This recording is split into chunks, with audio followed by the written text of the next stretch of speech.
If someone had told me that a grumpy, bubbly woman would walk into my life just to save me only to end up stuck with me in love, I would have laughed in disbelief. The first thing Mara became aware of was the smell. It was a cloying, antiseptic sterility that scraped the inside of her nose and coated her tongue. It was the smell of hospitals, of bleach and despair, and it was an insult to her senses even before she was fully conscious. The second thing was the light. It was a relentless white fluorescence that burned through her eyelids. She tried to turn her head away, but a dull throbbing ache in her temples and the base of her skull held her prisoner. A low groan escaped her lips, a sound that was rough and unfamiliar, as if her throat had been scoured with sand. Memory was a foggy, shattered thing. The last clear image was rain-slicked asphalt under streetlights, the angry screech of tires, and the world tilting on its axis in a violent, jarring symphony of shattering glass and buckling metal. Then nothing, a void, a blank space in the timeline of her life. She forced her eyes open, blinking against the assault of the light. The ceiling was a grid of acoustic tiles and harsh fluorescent bars. She was in a private room, all beige walls and pale blue curtains. Tubes snaked from a needle taped to the back of her hand, connecting her to a beeping monitor that charted the irritatingly steady rhythm of a life she hadn't asked to be saved. Coma. The words surfaced from the murk of her mind, supplied by a fragmented conversation she must have overheard in the haze between sleeping and waking. A nurse's voice, soft and clinical. Lucky to be alive. 3 weeks in the coma. 3 weeks stolen from her. 3 weeks of her life gone, leaving her weak, disoriented, and profoundly magnificently grumpy. A nurse bustled in, her shoes squeaking on the linoleum. "Ah, you're awake. How are we feeling?" Mara fixed her with a glare that could curdle milk. She rasped, her voice a dry whisper, "are feeling like we've been run over by a bus because we were." Don't use the royal we. It's patronizing. The nurse, to her credit, didn't flinch. She just smiled a practiced placating smile and began checking vitals. That's to be expected. You've been through quite an ordeal. The doctors will be in to see you shortly. You've got a lot of people very relieved. You've pulled through. Mara scoffed. A painful but satisfying action. Doubt it. Her circle was small by design, curated for minimal annoyance and maximum personal space. The idea of a vigil at her bedside was laughable. As the nurse fussed, something shifted. The sterile white of the room seemed to bleed at the edges, darkening to a deep, bruised purple. The beep of the monitor distorted, stretching into a long, low drone. A coldness, deep and unnatural, seeped into her bones. A chill that had nothing to do with the hospital's air conditioning. What's happening? A seizure, she thought, panic spiking. But it wasn't a seizure. It was a vision. It slammed into her with the force of the crash that had put her here. Flashes. Too fast. Too brutal.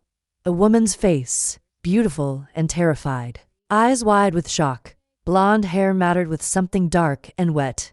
The glint of a silver letter opener, raised high, stained crimson, her own hands shaking. Reaching out.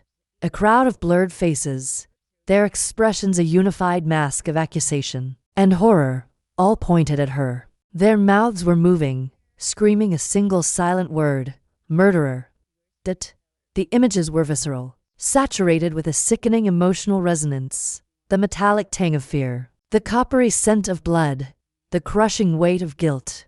It was a highlight reel of the worst moment of a life that wasn't hers, edited for maximum trauma. And then, as suddenly as it came, it was gone. Mara gasped, her body jerking against the stiff hospital sheets. The room was bright and beige and normal again. The monitor beeped placidly. The nurse was still chatting, oblivious. "So, we'll just get you some more ice chips." "Who was that?" Mara interrupted, her voice sharp with a fear she quickly masked with irritation. The nurse paused. "Who was who, dear?" "The blonde woman. The one who was just here." The nurse gave her a pitying look. There's no one else here, sweetie. It's just us. You're probably still a little disoriented. It's perfectly normal. It wasn't disorientation. It was a violation. Something had been downloaded into her brain against her will. A grotesque preview of a tragedy she wanted no part of. A gift, some distant, detached part of her mind supplied. A new sense awakened by the trauma. The ability to see the future, but not the good parts. Not the lottery numbers or the winning stocks. No, her gift, because the universe had a truly wicked sense of humor, was exclusively tuned to catastrophe, to the worst possible outcome, to death and blame. For 2 days she lay in that bed, stewing in a potent cocktail of physical pain and metaphysical fury. She scoffed at the very idea. Fate, destiny, meaning. It was all sentimental nonsense peddled to people who couldn't face the chaotic, meaningless randomness of existence. She was a woman of control, of order, of crisp white shirts and black coffee. This psychic nonsense was messy, emotional, and infuriatingly vague. She tried to ignore it, to wall it off as a bizarre neurological side effect of her head injury. But it kept happening in flashes. A nurse would bring her lunch and Mara would see the tray slipping, the hot soup scalding her arm. An hour later, it happened. A doctor would enter, and she'd see him tripping over the forend. Moments later, he did. Small things, annoying confirmations. Then the big one returned. She was staring out the window at the monotonous gray of the parking garage, willing her body to heal faster so she could escape this purgatory when the cold dread washed over her again. The purple haze descended. This time the vision was longer, more detailed. She saw the beautiful blonde stranger really. Saw her. She had laughing eyes now clouded with tears. She was wearing a bright, cheerful green sweater, a color that screamed of a life lived loudly and without apology. It was a stark, horrible contrast to the dark red blooms spreading across its front. The setting was different. An office, an apartment. There were bookshelves in the background. The silver letter opener was plunged into her chest. The man holding it, a handsome face twisted into a rich of insane jealousy and rage, was sobbing as he did it. And then the crowd.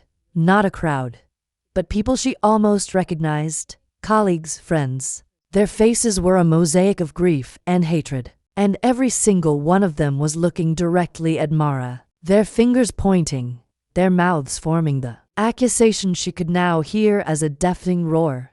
This is your fault. You did this. You killed her. The vision snapped away, leaving Mara trembling, her skin clammy with a cold sweat. Her heart hammered against her ribs, a frantic drumbeat of panic. The fear was immediate and paralyzing. But Mara Volkova did not do paralysis. She transmuted it, alchemized it into its nearest cousin, pure unadulterated irritation. This was absurd. It was inconvenient. It was insulting. She didn't know this woman. She had no desire to know this woman who clearly embodied a kind of sunny, vibrant optimism that Mara found exhausting just to look at. She had her own life to reassemble, her own peace to reclaim, and now she was apparently destined to be implicated in this stranger's melodramatic tragic ending, to be blamed for a murder she didn't commit, all because of some cursed psychic sideshow. It irritated her far more than it scared her. Fate, it seemed, wasn't just cruel. It was a profoundly bad script writer, and Mara wanted no part in its poorly plotted tragedy. She folded her arms, hissing at the tug in aching muscles, and stared down the vacant space where the vision had hovered. Fine, she told the indifferent hospital room, her voice a low, gravelly vow of defiance. Go on, try me. The world beyond the ward was an ambush, an immediate sensory barrage. 3 weeks inside a sanitized, monitored coma had left Mara's senses flayed and unmerciful. The city's racket landed like a body blow. The metallic squeal of bus brakes, the jarring, drumbeat thud of construction, horns barked, sirens needled, and voices overlapped in harsh layers. The inane chatter of pedestrians welded to their screams. Sunlight, honest and unfiltered by clinic glass, felt aggressively fierce, picking out every fleck of grime on the sidewalk and every flaw in the seething, disorderly humanity round her. She drifted through it like a wraith, a shadow in a world of gaudy color. Her first stop, the only essential stop, was the grind, a spare, ruthlessly efficient coffee bar she liked precisely because it discouraged lingering, a shrine to caffeine, not small talk. The baristas knew her order, took her cash, and left her in peace. Perfect, exactly as she required. Today, she needed that particular strain of antisocial comfort more than ever. The visions had smeared a residue, a psychic film she couldn't scour away, however she tried. The image of the blonde stranger's frightened eyes and the echoing judgment of the crowd had replayed on a loop in her head all morning. She wanted the sharp, bitter kick of a triple espresso to cauterize the feeling, to burn it out with something tangible and real. Shoving open the heavy glass door, the familiar scent of roasted beans was a balm. It was a clean, cutting smell, a universe away from the cloying ward sterility. She took her slot in the short line, posture rigid, expression unmistakable, warning to anyone tempted to chatter. She was a creature of habit reclaiming her ground, one measured, irritated step at a time. Her aim was absolute. Order coffee, drink coffee, leave, rebuild the order of her universe. She didn't scan the room. She didn't people watch. Everyone else was scenery, irrelevant blurs of light and noise, which is why she didn't notice. Her, a flicker at the edge of vision, a startled intake of breath, a soft, wet plop. Time seemed to ripple, slowing into a dreadful, syrupy clarity that caught in her ribs. Mara watched, almost outside her body, as a tide of vivid, verdant green liquid arced through the air. It moved with awful, mesmerizing grace, a parabola of disaster aimed straight at the pristine, starched front of her crisp white shirt. The world slammed back into real time. The cold struck first, a shocking damp that bled instantly through fine Egyptian cotton to her skin. Then came the smell, sweet, grassy, almost vegetal, utterly alien and completely unwelcome. It was the scent of spoiled perfection. Mara looked down. A wide, raw, splotch-like bloom was already spreading over her chest, a grotesque map of someone else's clumsiness. Gritty, tiny particles of powder clung in the weave. Her shirt, her bastion of orderly, monochrome control, was now a gaudy, wrecked mess, unsalvageable in an instant. Her gaze, slow and lethal, crawled from the ruin of fabric to its source. And there she stood, the woman from the vision. In the flesh, she was somehow brighter, more saturated.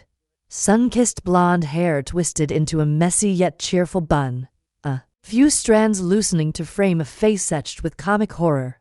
She had big, expressive eyes the color of sea glass, and now they were pools of sincere, panicked apology. Startled, pleading, stricken, she held a now half-empty ceramic mug, its interior painted with the same offensive green sludge. She was a whirlwind of bright hues, a buttery yellow cardigan, jeans, a scarf patterned with ridiculous smiling sunflowers, loud, shameless, cheerful. She was, in a word, sunshine, and she had just storm-clouded Mara's entire existence. Oh my God. Oh, I am so sorry. The woman's voice was a flurry of nervous energy, higher pitched than Mara had imagined in her vision. It was a voice used to laughing, not screaming. I turned around too fast. I wasn't looking. I'm such a klutz. Oh my God, your beautiful shirt. Mara stood frozen, not from shock, but from a seismic internal struggle. A part of her, the new cursed part, was screaming. It's her, the one who dies, the one you get blamed for. It was a cold, terrifying dread that locked her muscles. But a larger, more fundamental part of her, the core of her being that was and always would be profoundly and magnificently grumpy, reacted first. The fear was instantly sublimated into pure incandescent irritation. The woman had already snatched a wad of napkins from the condiment bar and was dabbing ineffectually at Mara's chest. Let me, I can maybe club soda. Do they have club soda? I'll buy you a new one. I'm so sorry. Each dab was a fresh insult. Mara finally found her voice. It emerged low, flat, and laced with a venom so precise it could have been surgical. Stop poking me. The woman flinched back as if scolded, her hands flying up. Sorry, right? Personal space. Sorry. She offered a weak, trembling smile. It's matcha. Mara's eyes narrowed.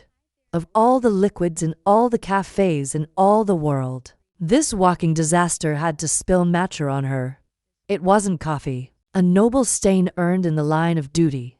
It wasn't water, which would dry. It was this hippie, health food, glorified pond water. The specificity of the insult was breathtaking. She looked from the panicked, sunny face to the ruin of her shirt, and the darkest, driest part of her sense of humor, a part she thought had died in the car crash, stirred to life. She met the woman's terrified gaze, her own expression utterly deadpan. You know, Mara said, her tone conversational as if discussing the weather. For the sake of aesthetic consistency, blood would have been a better stain. At least it would have accessorized. She expected the woman to recoil, to gasp in horror, to finally see the dark, unsettling person she had accosted and flee. She did not expect what happened next. The woman's eyes went wide. There was a beat of silence, and then she laughed. It wasn't a nervous titter.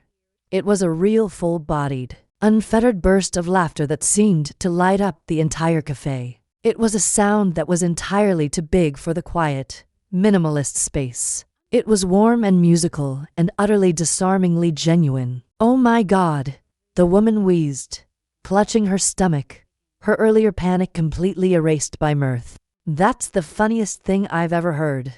Blood, you're so dark. I love it. Mara stared, utterly disarmed. This was not in the script. The vision had shown her terror, blame, and death. It had not prepared her for this, for sunshine and sunflowers, and a laugh that seemed to punch straight through the layers of her cynicism and touch something cold and dormant deep inside her. That laugh did something unexpected. It didn't warm her cold heart that would be too sentimental. It jolted it like a defibrillator paddled to a stopped clock. It shocked her inner mechanisms into a sudden shuddering and deeply inconvenient tick. The barista, looking deeply uncomfortable, interrupted the moment. Miss, you're a triple espresso. Mara took the tiny cup without looking, her eyes still locked on the laughing blonde. She downed the scalding liquid in one go. But for the first time in her life, the caffeine wasn't the most potent stimulant in her system. The woman, wiping a tear of laughter from her eye, stuck out her hand, still slightly sticky from the matcha. I'm Leila Hart, and I'm really sorry about your shirt. Please, let me make it up to you. Can I at least buy your next espresso? Mara looked at the offered hand, then at the devastatingly bright smile on the face of the woman she was destined to see murdered. She felt the sticky green stain soaking into her skin. This was a problem. A messy, chaotic, emotional problem. She ignored the hand. Mara, she grumbled, turning on her heel to leave. And no, the crisp autumn air did little to cool Mara's simmering irritation. Each step away from the grind was a deliberate effort to put distance between herself and the walking, talking matcha-scented complication named Leila Hart. She focused on the rhythm of her own heels on the pavement. A sharp authoritative click, clack that was a testament to order and control. Things that had been violently absent from her life for the past 3 weeks. The stain on her shirt was a cold, damp brand against her skin. It felt like a mark, a target. Here is the woman who will be your undoing. She could still smell that insipidly sweet grassy scent, and underneath it, the faint ghostly echo of Leila Hart's laughter. That laugh had been a key scraping in a lock she'd spent a lifetime sealing shut. She turned a corner, plunging into the relative quiet of a tree-lined side street, hoping the chaos was behind her. It wasn't. So, Mara, right? That's a gorgeous name. Strong, classic, like a sexy vampire queen, or something. The voice, bright and utterly undeterred, came from just behind her right shoulder. Mara closed her eyes for a fraction of a second, summoning patience she did not possess. She didn't break stride or turn her head. Go away. I just feel so bad about your shirt, Leila hard chirped, easily matching her pace. She moved with a bouncing, energetic gait that was the physical antithesis of Mara's controlled march. I'm not usually such a disaster. I promise. My friend Silas Vance says I have to settings. Carefully coordinated and bull in a china shop. Today was definitely a china shop day. Mara could feel her eye beginning to twitch. Your self-awareness is staggering now. Please go be a ball somewhere else. Where are you headed? I'm this way, too. Leila Hart gestured vaguely ahead.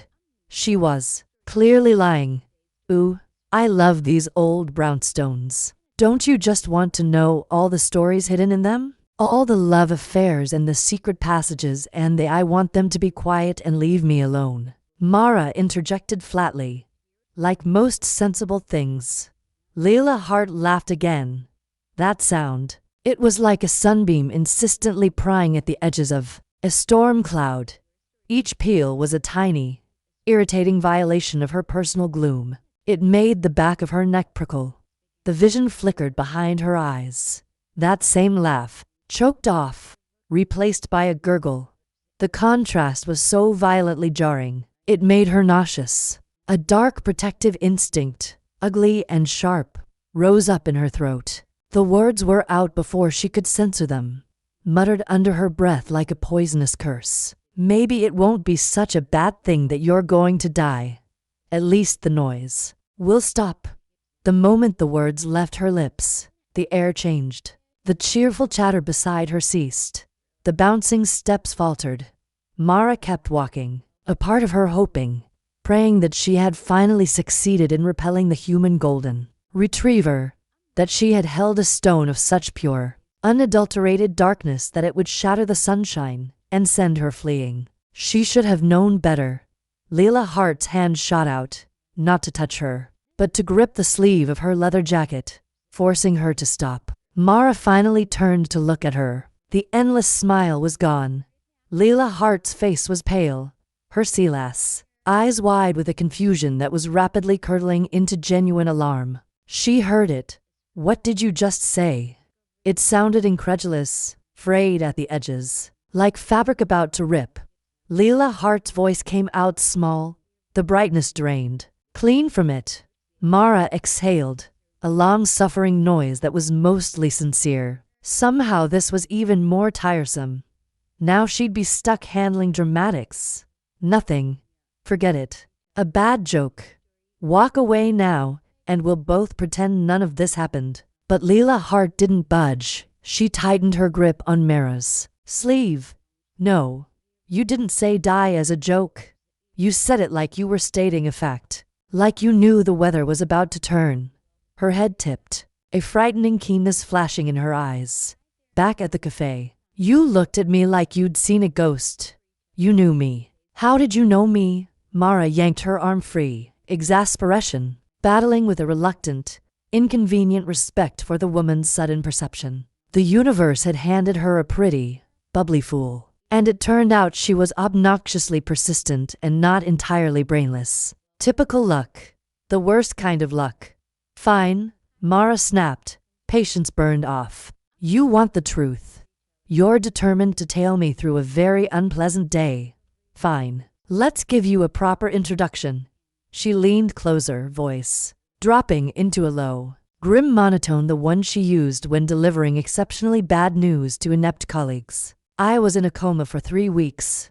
I woke up with, let's call it, a neurological side effect. I see things. Visions. Not cheerful. Things. Not winning numbers. I see the worst possible moments of people's futures, and I saw yours. Leila Hart's breath hitched. She said nothing. She only stared, spellbound and horrified. I saw you, Mara went on, words clinical and cutting, in an office. Or maybe a small apartment. Bookshelves. You were wearing a bright green sweater, frankly, a shade almost as offensive as that matcha. And a man apparently obsessed with you was driving a silver letter opener into your chest. Leila Hart's hand flew to her mouth. A small, broken sound slipped out, a wounded animal noise. Mara finished the blow with cold finality. I saw everyone turn and look at me, and they all blamed me. So, forgive me if I'm not in the mood for architecture tours or whimsical chit-chat. My life has been commandeered by your imminent and wildly inconvenient murder. She ended her statement and folded her arms, bracing for the usual. Screaming, denial, accusations of lunacy. Finally, the reaction that would send this woman bolting for the hills and out of her orbit. For a long beat, Leila Hart simply stood there, frozen. Her eyes were huge, glossed with tears not yet fallen. She processed everything, the sunny facade erased by the graphic, appalling picture. Then her lower lip started to shake. It wasn't a small tremor. It was a full-scale, seismic quiver. One fat tear rolled down her cheek, then another, and then the dam gave way. Leila Hart didn't scream. She didn't accuse. She dissolved into the most extravagant, wrenching, and thunderously noisy crying jag Mara had ever seen. It was no quiet sob. It was a full performance of raw, undiluted grief. She wailed a high, keening note that seemed to jar pigeons from a nearby roofline. Her shoulders heaved. Tears streamed down her face in torrents, and she gulped at air between convulsing sobs. No, not a letter opener. She choked, as if the method were the cruelest indignity of all. That's so messy. People across the street had begun to stare. An elderly woman watering flower boxes paused, pinning Mara with a look of profound disapproval. Clearly deciding Mara was the engineer of this public meltdown. Mara stood absolutely stricken, not with fear, but with pure social horror. This was a nightmare, worse than the vision. The vision was silent film. This was a surround sound opera of despair staging itself on a crowded sidewalk. Would you, for God's sake, lower your voice? Mara hissed, glancing around in frantic mortification while heat climbed her neck and ears right now. This only made it worse. Leila Hart's sobs intensified, now tinged with the added tragedy of being shushed. I'm going to die, she howled to the uncaring street. I'm too young to die. I haven't even seen Blackpink in concert. That was the last straw. The sheer absurdity of the statement, the deafening volume of her grief. It short-circuited Mara's aversion to human contact. She couldn't reason with it. She couldn't outgrit. There was only one solution. Remove the problem from the public eye. With a groan of utter exasperation, Mara grabbed Leila Hart's arm, the one not currently being used to smear mascara across her face, and began to physically drag her down the sidewalk. Okay, that's it? We're going. Stop making a scene.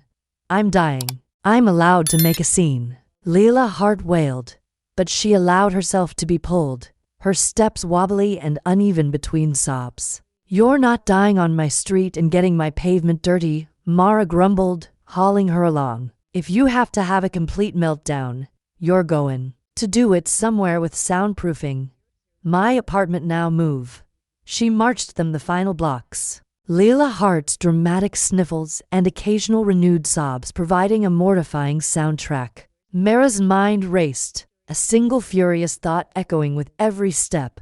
This was her fate. Not just being implicated in a murder, but being forced to play babysitter to the weeping, shrieking victim beforehand. The universe wasn't just a bad script writer. It was a sadist. Mara's apartment was a reflection of its owner. Sleek, minimalist, and aggressively orderly. The walls were a cool gray. The furniture low-slung and Scandinavian, all clean lines and functionality. She moved with a bouncing, energetic gait that was the physical antithesis of Mara's controlled march. I'm not usually such a disaster, I promise, My friend Silas Vance says I have to settings. Carefully coordinated and bull in a china shop. Today was definitely a china shop day. Mara could feel her eye beginning to twitch. Your self-awareness is staggering now. Please go be a ball somewhere else. Where are you headed? I'm this way, too. Leila Hart gestured vaguely ahead. She was clearly lying. Ooh, I love these old brownstones. Don't you just want to know all the stories hidden in them? All the love affairs and the secret passages, and I want them to be quiet and leave me alone. Mara interjected flatly. Like most sensible things. Leila Hart laughed again. That sound. It was like a sunbeam insistently prying at the edges of a storm cloud. Each peal was a tiny, irritating violation of her personal gloom. It made the back of her neck prickle. The vision flickered behind her eyes. That same laugh, choked off, replaced by a gurgle. The contrast was so violently jarring, it made her nauseous. A dark protective instinct, ugly and sharp, rose up in her throat. The words were out before she could censor them, muttered under her breath like a poisonous curse. Maybe it won't be such a bad thing that you're going to die. At least the noise will stop. The moment the words left her lips, the air changed. The cheerful chatter beside her ceased. The bouncing steps faltered. Mara kept walking, a part of her hoping, praying that she had finally succeeded in repelling the human golden retriever, that she had held a stone of such pure, unadulterated darkness that it would shatter the sunshine and send her fleeing. She should have known better. Leila Hart's hand shot out, not to touch her, but to grip the sleeve of her leather jacket, forcing her to stop. Mara finally turned to look at her. The endless smile was gone. Leila Hart's face was pale, her sea lass, eyes wide with a confusion that was rapidly curdling into genuine alarm. She heard it. What did you just say? It sounded incredulous, frayed at the edges, like fabric about to rip. Leila Hart's voice came out small, the brightness drained. Clean from it. Mara exhaled, a long-suffering noise that was mostly sincere. Somehow this was even more tiresome. Now she'd be stuck handling dramatics. Nothing. Forget it. A bad joke. Walk away now, and we'll both pretend none of this happened. But Leila Hart didn't budge. She tightened her grip on Mara's sleeve. No. You didn't say die as a joke. You said it like you were stating a fact. Like you knew the weather was about to turn. Her head tipped, a frightening keenness flashing in her eyes. Back at the cafe, you looked at me like you'd seen a ghost. You knew me. How did you know me? Mara yanked her arm free, exasperation, battling with a reluctant, inconvenient respect for the woman's sudden perception. The universe had handed her a pretty, bubbly fool, and it turned out she was obnoxiously persistent and not entirely brainless. Typical luck. The worst kind of luck. Fine, Mara snapped. Patience burned off. You want the truth. You're determined to tail me through a very unpleasant day. Fine. Let's give you a proper introduction. She leaned closer, voice dropping into a low, grim monotone, the one she used when delivering exceptionally bad news to inept colleagues. I was in a coma for 3 weeks. I woke up with, let's call it, a neurological side effect. I see things. Visions. Not cheerful. Things. Not winning numbers. I see the worst possible moments of people's futures, and I saw yours. Leila Hart's breath hitched. She said nothing. She only stared, spellbound and horrified. I saw you. Mara went on, words clinical and cutting, in an office. Or maybe a small apartment. Bookshelves. You were wearing a bright green sweater, frankly. A shade almost as offensive as that matcha. And a man apparently obsessed with you was driving a silver letter opener into your chest. Leila Hart's hand flew to her mouth. A small, broken sound slipped out, a wounded animal noise. Mara finished the blow with cold finality. I saw everyone turn and look at me, and they all blamed me.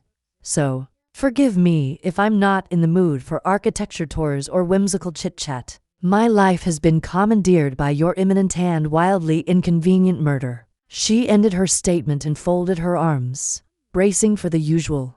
Screaming, denial, accusations of lunacy. Finally, the reaction that would send this woman bolting for the hills and out of her orbit. For a long beat, Leila Hart simply stood there, frozen. Her eyes were huge, glossed with tears not yet fallen. She processed everything, the sunny facade erased by the graphic, appalling picture. Then her lower lip started to shake. It wasn't a small tremor. It was a full-scale, seismic quiver. One fat tear rolled down her cheek, then another, and then the dam gave way. Leila Hart didn't scream. She didn't accuse. She dissolved into the most extravagant, wrenching, and thunderously noisy crying Jag Mara had ever seen. It was no quiet sob. It was a full performance of raw, undiluted grief. She wailed a high, keening note that seemed to jar pigeons from a nearby roofline. Her shoulders heaved. Tears streamed down her face in torrents, and she gulped at air between convulsing sobs. No, not a letter opener. She choked, as if the method were the cruelest indignity of all. That's so messy. People across the street had begun to stare. An elderly woman watering flower boxes paused, pinning Mara with a look of profound disapproval, clearly deciding Mara was the engineer of this public meltdown. Mara stood absolutely stricken, not with fear, but with pure social horror. This was a nightmare, worse than the vision. The vision was silent film. This was a surround sound opera of despair staging itself on a crowded sidewalk. Would you, for God's sake, lower your voice? Mara hissed, glancing around in frantic mortification while heat climbed her neck and ears right now. This only made it worse. Leila Hart's sobs intensified, now tinged with the added tragedy of being shushed. I'm going to die, she howled to the uncaring street. I'm too young to die. I haven't even seen Blackpink in concert. That was the last straw. The sheer absurdity of the statement, the deafening volume of her grief. It short-circuited Mara's aversion to human contact. She couldn't reason with it. She couldn't outgrit. There was only one solution. Remove the problem from the public eye. With a groan of utter exasperation, Mara grabbed Leila Hart's arm, the one not currently being used to smear mascara across her face, and began to physically drag her down the sidewalk. Okay, that's it? We're going. Stop making a scene. I'm dying. I'm allowed to make a scene. Leila Hart wailed, but she allowed herself to be pulled, her steps wobbly and uneven between sobs. You're not dying on my street and getting my pavement dirty, Mara grumbled, hauling her along. If you have to have a complete meltdown, you're going to do it somewhere with soundproofing. My apartment now, move. She marched them the final blocks. Leila Hart's dramatic sniffles and occasional renewed sobs providing a mortifying soundtrack. Mara's mind raced, a single furious thought echoing with every step. This was her fate. Not just being implicated in a murder, but being forced to play babysitter to the weeping, shrieking victim beforehand. The universe wasn't just a bad script writer. It was a sadist. Mara's apartment was a reflection of its owner. Sleek, minimalist, and aggressively orderly. The walls were a cool gray. The furniture low-slung and Scandinavian, all clean lines and functionality.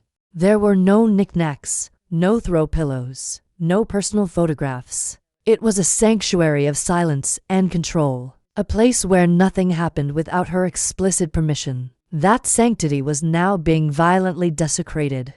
Leila Hart was curled in a tight ball on the immaculate charcoal sofa, which Mara noted with a spike of irritation would now need a professional cleaning, for both matcha residue and tear stains. The wailing had subsided into a more manageable yet still intensely annoying cycle of hiccuping sobs and dramatic sniffles. She had buried her face in a cushion, and her shoulders continued to shake with the occasional aftershock of her sidewalk meltdown. Mara stood across the room, arms crossed, leaning against the kitchen counter as if it were a barricade. She had shoved a box of expensive aloe-infused tissues toward Leila Hart with the same enthusiasm one might use to handle radioactive waste. The silence punctuated by these wet, miserable sounds was somehow worse than the noise had been. Are you quite finished? Mara's voice was dry, devoid of any comfort. It was a simple request for information. A fresh, shuddering sob was her answer. Leila Hart lifted her head. Her face was a tragic masterpiece of smeared mascara, blotchy red skin, and puffy eyes. She looked like a heartbroken raccoon. He really kills me, she whispered, her voice raspy from crying. With a letter opener. That was the visual aid. Yes, Mara confirmed, her tone clinical. Quite a common office implement. Not very imaginative, but effective. This prompted a new wave of tears. It's so personal, Leila Hart wailed, plunging her face back into the cushion. Why not a gun or a push from a tall building? Something quick, a letter opener. He'd have to be so close. He'd have to really mean it. Mara raised an eyebrow. She had to admit the girl had a point about the intimacy of the weapon. It was disturbingly specific. I didn't write the play. I'm just unfortunately in the audience and from the front row, no less. Leila Hart cried for another solid minute, and Mara was just considering the merits of simply leaving her there and going to bed, when the sobs suddenly changed pitch, and transformed into something else entirely. Oh my God, Leila Hart gasped, sitting bolt upright, her eyes wide with a new, different horror. The concert. Mara blinked. The what? The Blackpink concert. Leila Hart cried, her voice scaling into a realm of pure despair that her own murder had not inspired.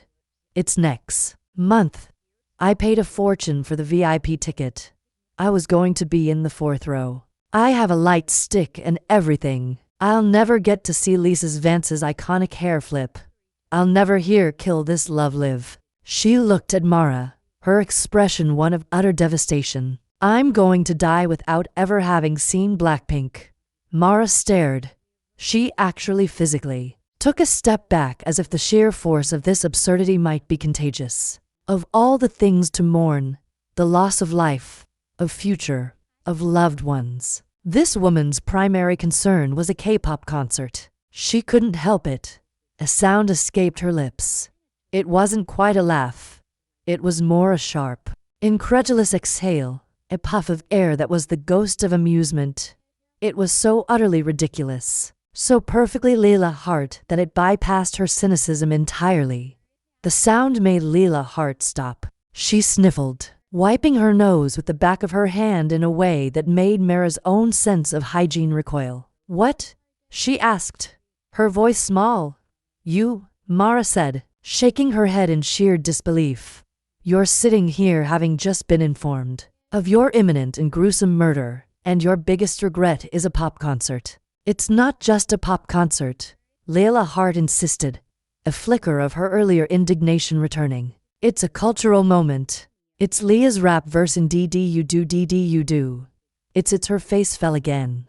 And I'm going to miss it. She slumped back against the couch, the fight gone out of her again, but the tears had stopped. She was now just profoundly comically morose. She stared into the middle distance, her brow furrowed, not in fear, but in deep, concentrated thought. Okay, Leila Hart said after a long moment, her voice suddenly decisive. She sat up straight, squaring her shoulders as if preparing for a business meeting. Okay, if my time is limited, then I can't waste it crying. She nodded to herself, a firm, resolved little nod. I need a plan. Mara watched, fascinated and appalled as Leila Hart rummaged in her large, colorful tote bag. A bag that looked like it had been sewn from a dozen different Hawaiian shirts. She pulled out a small, sparkly notebook covered in glittery stickers, and a pen that had a large fluffy pink pom-pom on the end. What? Mara asked flatly. Is that my bucket list? Leila Hart announced, flipping it open with a solemnity usually reserved for sacred texts. Well, it's my things to do before I'm cool. And dead list. I started it in college. I haven't looked at it in ages. Her eyes scanned the page and a wistful smile touched her lips. Oh wow, I forgot about some of these. Mara simply stared. This was the most surreal day of her life, and that included waking up from a 3-week coma with psychic powers. Leila hearts. Finger trailed down the page. Okay, let's see. Skydiving. I always wanted to feel that rush. You know, to just jump. She looked up at Mara, her eyes suddenly gleaming with a terrifying new light. And karaoke. Not just any karaoke. I'm talking full Mariah Carey emotions. Key change karaoke in front of a crowd of strangers. Mara felt a cold dread that had nothing to do with visions. This is a fascinating exercise in self-indulgence. Please, continue it elsewhere. But Leila Hart wasn't listening. She was fully immersed in her resurrection of dreams. Ooh, find a vintage Levis's jacket. Check. Did that last year? Learn to make pasta from scratch. Maybe that's a lot of cleanup. See the northern lights. Probably not enough time for that. She bit her lip. Then her eyes lit up again. Ah, here it is. The big one. She looked up, meeting Mara's gaze with sudden alarming intensity. Experience love at first sight. Mara snorted, a chemical reaction mistaken for destiny. Pass. Undeterred. Leila Hart snapped the notebook shut with a definitive thwack. The sound echoed in the sterile apartment. Right? She said, her voice brimming with a renewed terrifying purpose. All traces of the weeping mess were gone, replaced by a woman on a mission. She pointed the fluffy pen directly at Mara. Mara went very still. Me? What? This is your fault, Leila Hart stated. But there was no malice in it. It was a simple declaration of fact. My fault.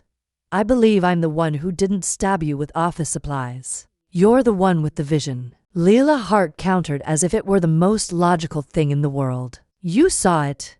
You told me. You dragged me here. You're involved now. You have a vested interest. A cold knot of apprehension tightened in Mara's stomach. My only vested interest is in you leaving my apartment and never spilling another beverage on me again. Leila Hart waved a hand, dismissing this entirely. Too late. The universe clearly threw that matcha at you for a reason. So, you're responsible. For what? Mara asked, though she already dreaded the answer. For helping me, Leila Hart said, a brilliant, slightly unhinged smile spreading across her tear-stained face. You're going to help me finish my bucket list. You're my cursed fairy godmother. My doom-shrouded guide to living my best final days. Mara felt the world tilt. This could not be happening. Absolutely not. That is the most asinine thing I have ever heard. I am not a tour guide for your pre-death station. Skydiving karaoke. Leila Hart chirped, hopping off the couch and starting to pace excitedly on Mara's pristine rug. We'll start with something easy. Maybe karaoke tonight. I know a great place. You can be my hype man. Well, my hype woman. My hype grump. I would rather be stabbed with a letter opener myself, Mara said with deadly seriousness. Leila Hart stopped pacing and turned to her, her expression softening into something that was somehow worse than the manic energy. Genuine heartfelt pleading. Please, Mara. I'm going to die and I don't want to do it without having really lived. And you're the only one who knows. You're the only one I can share this with. It's either you or I go ask my boss, Silas Vance. And something tells me he wouldn't be much fun at karaoke. The name Silas Vance landed like a block of ice. The man from the vision, the one with the obsessed ragey twisted face. Mara looked at Leila Hart, really looked at her standing in the middle of her ordered grayscale world. She was a splash of impossible illogical color. She was sunshine and chaos and matcha stains and glittery notebooks.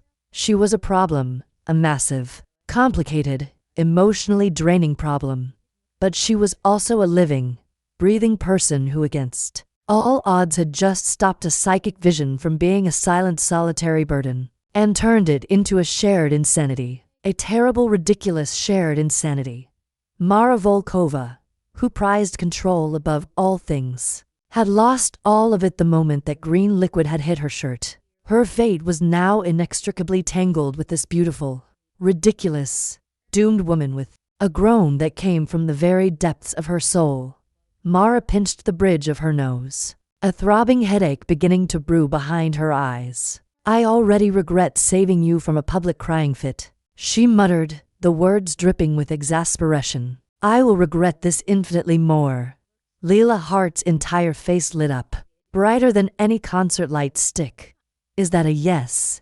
"It is a statement of profound regret," Mara corrected her sharply. "Now get off my rug. You're getting despair all over it." The city's central library was a cathedral of silence.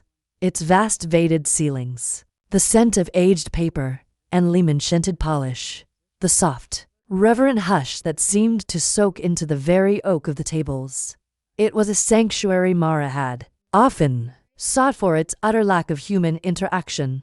Today, it was her war room. She had commandeered a large, isolated table in a corner of the history and metaphysics section, a dimly lit alcove where the sunlight struggled to penetrate the stained glass windows, and the only other patrons were the marble busts of long, deaded philosophers, their stony gazes judging her efforts. Her mission was grim, systematic, and utterly focused. She was a general preparing for a siege against fate itself. Before her lay a formidable arsenal, stacks of leather-bound treatises on prophetic dreams, clinical psychology textbooks on post-traumatic psychic phenomena, obscure journals detailing case studies of precognition, and a dozen books whose titles contained words like augury, divination, and the second sight. Mara was hunting for a loophole, a precedent, a single documented instance, where a vision of doom had been not a fixed point in time, but a mere possibility, a branch on the tree of causality that could be pruned before it bore its bitter fruit. Her expression was one of intense, grim concentration, her brow furrowed, her lips a thin, severe line. She took precise, furious notes in a black moleskin notebook, her handwriting a sharp angular script that mirrored her mood. This was a problem to be solved, an equation of death and blame with variables she needed to isolate and eliminate. The primary variable, of course, was currently sitting opposite her, being the human equivalent of a fire alarm in a monastery. Leila Hart had arrived at the library not as a researcher, but as a picnicker in the land of knowledge. She had unpacked her garish tote bag with the solemnity of a priestess preparing a ritual, laying out her supplies, a bag of violently orange cheese puffs, a Tupperware container of cucumber sandwiches cut into heart shapes, a bag of gummy bears, and a giant thermos that when opened released the sweet cloying scent of peach iced tea. While Mara deciphered the esoteric writings of a 17th century mystic, Leila Hart was happily engrossed in a volume of shoujo manga, her lips moving slightly as she read the dialogue. The sound of her turning the glossy pages was like a firecracker in the sacred quiet. The crinkle of the cheese puff bag was a sonic assault. Her occasional soft delighted giggles at the manga's romantic antics made Mara's eye twitch violently. Mara tried to ignore her. She built a wall of concentration brick by mental brick, but Leila Hart was a one-woman earthquake. Crinkle, munch, giggle. Mara's pen pressed harder into the paper, leaving an angry indentation. The vision often presents, as a waking dream, a somatic experience of chill and auditory hallucination, she wrote. Kick. It was a soft, insistent nudge against the leg of her chair. Mara ignored it. Kick, kick, tap, tap, tap. Mara slammed her pen down. The sound echoed like a gunshot in the quiet alcove. A withered old man at a distant table looked up, glaring over his spectacles. "What?" Mara hissed, leaning across the table, her voice a low, venomous whisper. "Could you possibly need?" Leila Hart blinked, pulling one earbud out. She had been listening to music on her phone while reading. Of course she had. "Oh, nothing. I just wanted to show you this." She turned her manga round. It featured a blushing character with stars in their eyes. "Doesn't he look just like a startled pufferfish?" It's so cute. Mara stared at the cartoon. Then at Leila Hart's utterly sincere face. She slowly reached up and pinched the bridge of her nose, a gesture that was becoming frighteningly familiar. I am attempting to deconstruct the metaphysical framework of a precognitive curse that has irrevocably tethered my future to your gruesome death. And you're comparing anime characters to aquatic life. Leila Hart's smile didn't falter. She just popped a gummy bear into her mouth. You say the sweetest things. She pushed the bag of gummy bears across the table. You need sugar. You look like you're trying to set that book on fire with your mind. I am? Mara muttered, but she found her fingers seemingly of their own volition dipping into the bag. The sugar hit her system, a cheap, cheerful burst of energy that felt profoundly out of place. Their opposite energies didn't just clash. They created a bizarre, localized weather system at the table. Mara was a low-pressure system of brooding intensity, all dark clouds and threatening thunder. Leila Hart was a high-pressure system of relentless sunshine, all warm fronts and absurdly sunny forecasts. The resulting climate was one of constant adorable turbulence. After another 20 minutes of Mara trying to cross-reference medieval accounts of seers with modern neurobiological studies, Leila Hart kicked her chair again. What? Mara growled, not looking up. I'm bored. This isn't a theme park. You're supposed to be facing your mortality with quiet dignity, not complaining of Anne. But you're so much more interesting than dying. Leila Hart whined, resting her chin on her hands and gazing at Mara with wide, imploring eyes. Tell me what you're reading. Is it spooky? Does it have ghosts? I like ghosts as long as they're the friendly kind. Mara sighed a long-suffering exhalation. Against her better judgment, she found herself explaining. This one, she said, tapping a dense German-translated text, posits that precognitive flashes are not visions of the future at all, but the brain's hyper-aware subconscious piecing together micro-expressions, environmental cues, and statistical probability into a probable outcome. It's essentially advanced unconscious pattern recognition. Leila Hart stared at her, mesmerized. Wow, you're so smart when you're being all grumpy, and Professor why it means. Mara clarified, her tone dry, that my subconscious might have simply recognized your boss, Silas Vance, as a psychotic threat based on some minute detail I haven't consciously processed yet. It's not fate, it's just superior observation skills. Leila Hart pondered this, nibbling a cheese puff. So, your brain is a supercomputer that forecasts homicide. That's even cooler than plain magic. She beamed, broadly, unbothered by Mara's glare, positively radiant despite the palpable tension. You're my spooky, grouchy bestie now. The term bestie landed on Mara's ears like an actual blow. I am not your bestie. I am your doom consultant. Leila Hart chirped brightly. I am the unlucky bystander you've emotionally coerced into joining your pre-death checklist. Mara concluded, her voice tight, controlled, brittle, and thin. Leila Hart only laughed, a sound that earned another shush from across the room. She leaned in, her voice dropping to a conspiratorial whisper. Threaten to smother me with a book all you like. But I see you. You ate my gummy bears. That's a binding contract under bestie law. Mara glanced down at the half-empty bag of gummy bears before her. She had, in truth, eaten a significant number of them, more than half. She felt a peculiar, unwelcome sensation, the faintest glint of amusement buried far beneath layers of irritation. This woman was an unstoppable force of nature, a hurricane, in a sunflower dress.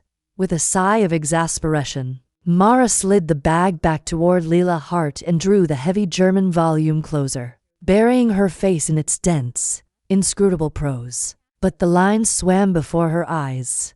The quiet felt altered now. The crinkle of the snack bag and the gentle rustle of manga pages were no longer mere interruptions. They became a strange counterpoint rhythm, steady and insistent, to her dark symphony of research.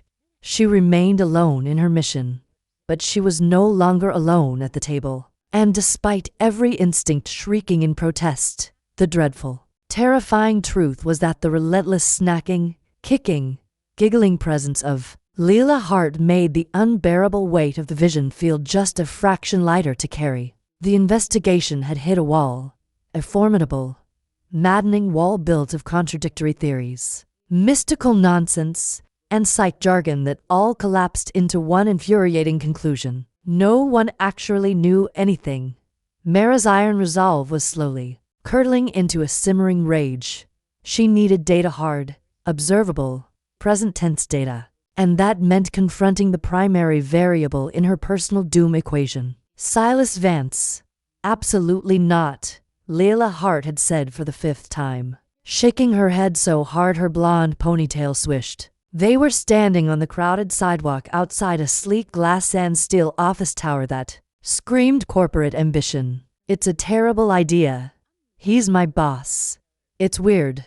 So weird. Your boss is the man who, per my highly inconvenient and consistently accurate pattern recognition, murders you in a fit of psychotic rage, Mara replied, voice flat. She was wearing her sharpest black blazer and darkest sunglasses, an outfit she privately called her corporate intimidation armor. Weird is relative. Now introduce me. But he's so nice, Leila Hart protested, wringing her hands. He buys everyone birthday cakes. He remembers my dog's name. He's just a little intense sometimes. Intense? Mara echoed the word, dripping skepticism. Define intense. He just cares a lot about the team, about cohesion. Leila Hart looked genuinely torn, a frown creasing her usually sunny features. He likes all of us to be close friends, you know. I do not know, Mara said flatly. Professional boundaries exist for a reason. Now, are you taking me up there? Or must I march into the lobby and inform the receptionist that I'm here to perform a wellness check on an employee whose boss I have foreseen murdering her? Leila Hart's eyes went huge with horror. You wouldn't. Mara simply stared over the rim of her sunglasses, expression utterly unreadable and entirely plausible. Fine, Leila Hart hissed, grabbing Mara's arm and towing her toward the revolving doors. But you have to be cool, normal. Don't say anything about, you know, stabbings. I make no promises. The office of Leila Hart's graphic design firm was exactly the kind of open plan, forced fun environment Mara loathed. There were primary colored beanbag chairs, a ping-pong table, and walls plastered with inspirational quotes. The air hummed with the sound of keyboards and the faint saccharine beat of indie pop music, piped through hidden speakers. It was a carefully curated illusion of casual creativity, and Mara saw through it instantly. This was a place where people were encouraged to blur the lines between life and work, to give all of themselves to the company. It was a petri dish for unhealthy attachments. Leila Hart's desk was in a cluster of 4 near the back. It was a riot of personality in the otherwise sterile space covered in cute figurines, photos of her friends, and a small forest of succulents. And standing much too close to it was Silas Vance. Mara didn't need her cursed gift to feel the wrongness of him. He was handsome in a generic catalog model way. Perfectly styled brown hair, a strong jaw, a smile that showed just the right amount of teeth. He was wearing a designer sweater and expensive jeans, the uniform of the modern, approachable boss. But his body language was all wrong. He wasn't leaning against the desk. He was looming over it, one hand planted on its surface, effectively caging Leila Hart's chair. He was too close, his posture to intimate for a workplace. He was speaking to a blushing junior designer, but his attention was like a physical weight, focused and possessive. As they approached, he turned. His eyes swept over Leila Hart with a familiarity that made Mara's jaw tighten, then flicked to her. And the change was instantaneous. The easy charm on his face solidified into something more calculating, more assessing. He was looking at a new variable in his equation. Leila Hart, he said, his voice a smooth, warm baritone that felt like it had been practiced.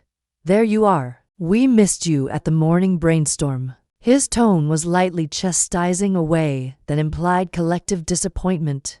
Sorry, Silas Vance. I had an appointment, Leila Hart said, her cheer sounding just a little forced. She gestured nervously to Mara. This is my friend Mara. Mara, this is my boss, Silas Vance. Silas Vance's smile widened, but it didn't reach his eyes. They remained cool, appraising. He extended a hand. A friend of Leila Hart's is a friend of the studio. Any friend of our brightest star is welcome here. Mara looked at his offered hand for a beat too long before taking it. His grip was firm, overly so. A show of dominance disguised as warmth. Charmed, she said, her tone implying the exact opposite. She pulled her hand back as quickly as politeness allowed. Silas Vance's gaze lingered on her, trying to place her, to categorize her. What brings you by? Leila Hart doesn't often have visitors. We're usually her second family here, aren't we? He directed this last part at Leila Hart with a inclusive smile. Mara watched as Leila Hart just giggled nervously, a faint blush on her cheeks. She wasn't pushing back.